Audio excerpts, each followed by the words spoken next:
घरफोडी करणाऱ्या आंतरराज्य टोळीला स्थानिक गुन्हे शाखेच्या पोलिसांनी अटक केली आहे। या प्रकरणी 5 आरोपींना अटक केली असून सुमारे 12,03,770 रुपये किमतीचा मुद्देमाल हस्तगत करण्यात आला आहे, अशी माहिती स्थानिक गुन्हे शाखेचे पोलीस निरीक्षक रवींद्र कळमकर यांनी आज दिली।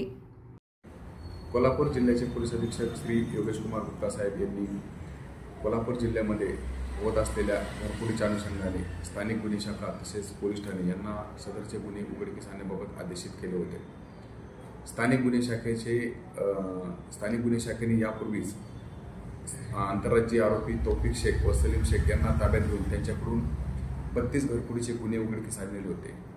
त्याच आरोपींनी आणखीनही घरफोड्या केलेल्या आहेत व त्यातील काही चोरलेला मुद्देमाल हा दस्तगीर मुल्ला यास विकलेला आहे, अशी स्थानिक गुन्हे शाखेचे अंमलदार अमोल कोळेकर यास बातमी प्राप्त झाली।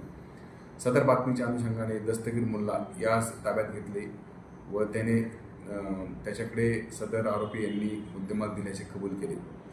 दस्तगीर मुल्ला याने दाखल गुन्ह्यातील चोरलेला मुद्देमाल हा उर्वा महालकारी व सोनार संतोष नार्वेकर यांना देखील दिल्याचे कबूल केले।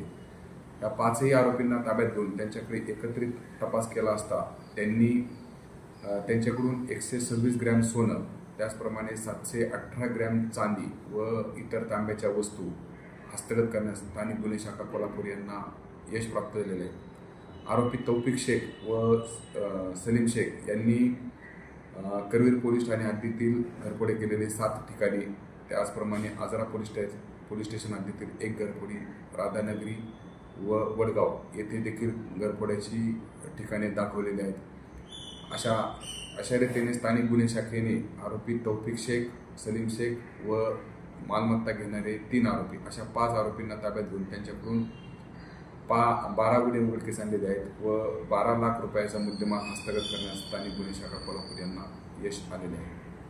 ही कारवाई पोलीस अधीक्षक योगेश कुमार गुप्ता यांच्या मार्गदर्शनाखाली स्थानिक गुन्हे अन्वेषण शाखेचे पोलीस निरीक्षक रवींद्र कळमकर, उपनिरीक्षक शेष मोरे, पोलीस अंमलदार अमोल कोळेकर, सुरेश पाटील, रामचंद्र कोळी, विनोद कांबळे यांच्यासह पथकाने केली।